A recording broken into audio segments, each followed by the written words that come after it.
My name is Guðrún. I call myself GDRN or GDRN, and I'm a singer and a musician.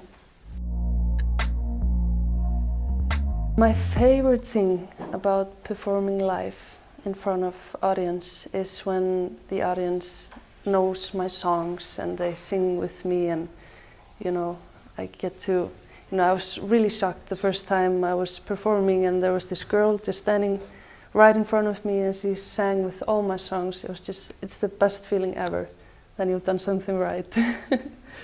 The most important moment in my music career this year was when I released my album. I'd been working on it for, I think, one and a half year.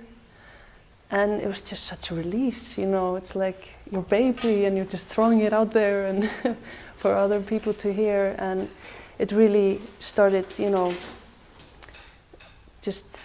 started my whole music career, actually.